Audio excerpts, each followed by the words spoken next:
So this is more of a testimony, I guess, of my experience growing up in America. So let me just start with a little bit of background in case you don't know my background. So I'm 28 years old. I was born in Jakarta, Indonesia. Lived there for about 4.5 years before coming here to the U.S. And we lived in Fairfax County, Virginia, from when I was in elementary school all the way up till I was, since I graduated high school. So from kindergarten all the way up to senior year of high school here in the U.S. I graduated high school with a pretty good GPA, stayed out of trouble for the most part. I was pushed into sports by my mom. And rowed, I did rowing in high school. I went to college with very little argument. I knew I had to go. Studied economics, I have a job, support myself now, so I seemed pretty normal, right? But growing up, I felt different, so different for many reasons. So when I look back and reflect now, I feel as if there were a lot of challenges that we face as first generation Asian or Indonesian living in America. Being different when you grow up can be really difficult, and it can be a difficult thing for a child to handle.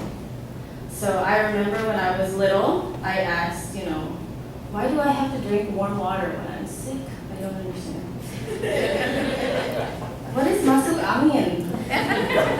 Kok sedikit-sedikit masuk angin? I don't understand. I mean, can wind really get inside my belly and go around? Why is mom rubbing dad's back with a quarter and remasuk? It's so painful.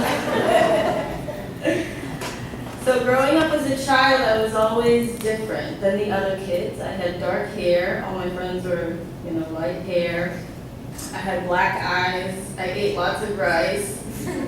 I enjoyed eating rice with tiny little fried fish. There you go.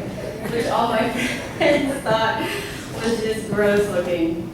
My food was stinky to them, and I always thought, I was always jealous of the kids with sandwiches at school, and those that had normal dinners, pastas and stuff like that. We had rice all the time.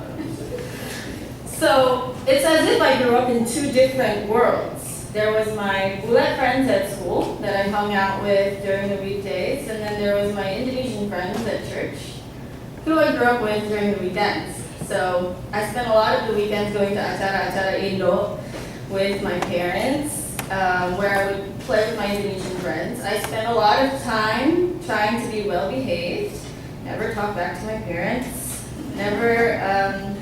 I remember getting into a lot of trouble when I had a long face and I would cemberut to my mom or dad. So I always thought to myself, why does Stephanie get away with yelling at her mom? I know, I don't understand. That's so weird. I never thought about doing that to my parents and actually seeing the light of day after. I was so scared. So I think the biggest challenge was facing the cultural difference between being Indonesian and being American. Like, why doesn't Jenny have so much trouble getting permission to go spend the night out with her friends? But my mom insists on getting an emergency contact when I'm going, in the same neighborhood at my friend Angela's. So Indonesians are protective, I think, because this isn't, the country that you grew up in. So, like reading the news and stuff, it is scary to have your kids grow up in a country that has a lot of drug use or murder and stuff. So I understand, but as a kid, I just wanted freedom. But looking back now, I believe that all of the challenges and experiences in feeling different in America was opportunities for me without knowing that it was opportunities. Because my parents maybe were a little bit more stricter, I guess. I never end up in trouble. I'm not caught up with drugs, no gangs, no teen pregnancies, that sort of thing. So I understand, and I'm very, very thankful. And And now I definitely have developed a curiosity of different cultures. I have a strong appreciation for people from different backgrounds now that I grew up in a different background in America too. So definitely speaking, reading, and writing Bahasa came in handy sometimes, especially in the mall when you want to say something like, like I don't have to worry about anyone understanding what I'm talking about. So. But my experience as being an Asian American allowed me to understand that diversity is a beautiful thing, that America's melting pot is real.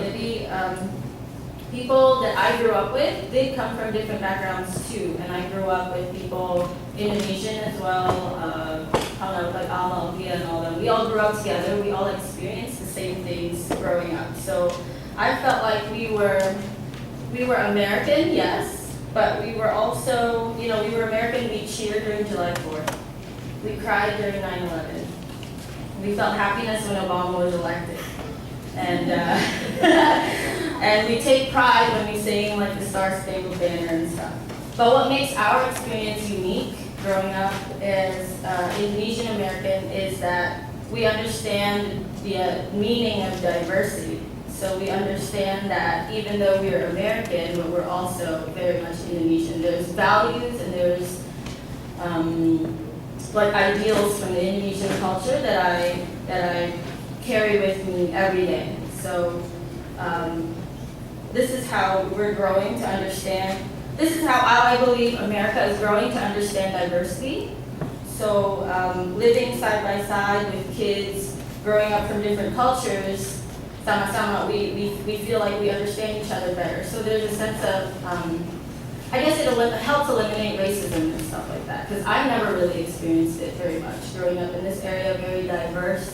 My friends are Pakistani, Jewish, whatever, Spanish growing up, Egyptian was my best friend, and so we never felt a sense of racism. So it was nice. It's really nice to grow up learning about different cultures.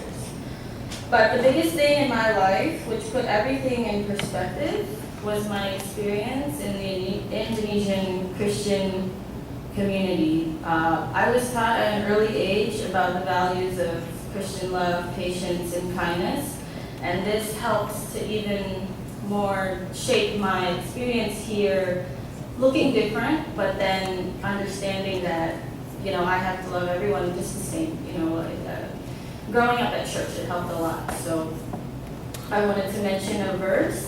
Galatians chapter 3, verse 28 says, "Faith in Jesus Christ is what makes each of you equal with each other, whether you're a Jew or a Greek, a slave or a free person, a man or a woman." So I think I really lived by that ideal. When I went to college in Canada, it was the same thing. I met people from different cultures and didn't really feel awkward anymore because I grew up here in America in such a diverse environment. I went to Kenya. It was a little less diverse, but for me it was easy to take what they said in the Bible about loving each other equally and kind of showing the same love to the Kenyan population that I helped to. So I think what keeps me positive and happy throughout my 24 years here in America is that the values of the Christian values that I developed in being part of the EIPC or ISTFC, whichever church we were part of, made me comfortable in knowing that God loves all people, all shapes and colors, so that I must do the same as well. And I had a really good experience growing up here. I wouldn't change it for the world. So that's basically it. Thank you.